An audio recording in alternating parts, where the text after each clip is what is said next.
Hi everyone, welcome to this new tips and tricks video. Today we'll be looking at how you can edit multiple material at the same time. So here I have two different examples. The first one is those simple boxes that you can see on my screen in the middle of my living room. Here I have 4 different boxes and I have 4 materials over here in my materials manager.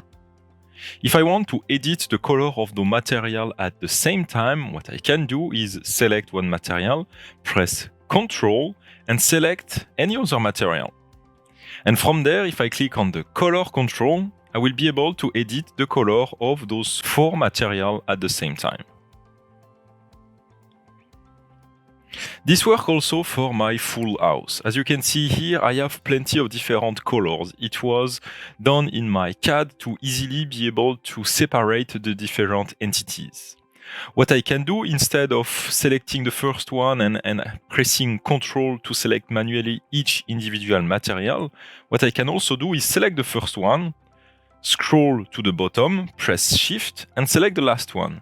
This way, I select all the material of my project. But as you can see here, right now, I don't have any option. It's because in that selection, I have some material that don't have the same dock. So for example, if I select that wall, you have color, reflection, scale, weather, and settings, but that glass material have a completely different dock. So if you select a glass material and a standard material by pressing Ctrl, as you can see, none option will be present because those two materials are completely different. So if I want to select all my material like I show you by pressing Shift, I will need to remove from my selection my glass material. To do that, I will just scroll down, press Ctrl, and when I found a material, I'm just going to remove that glass material. I know that there is 4 different glass material inside my project, so let me do that for all the different glass material.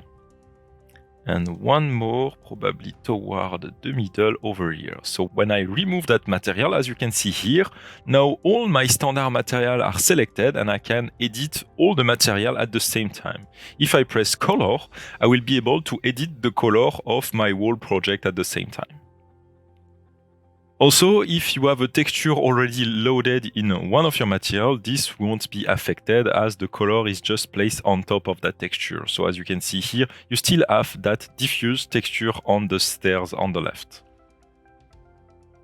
And that's it for this video. Thank you everyone for joining us and I will see you guys for the next one. Bye everyone.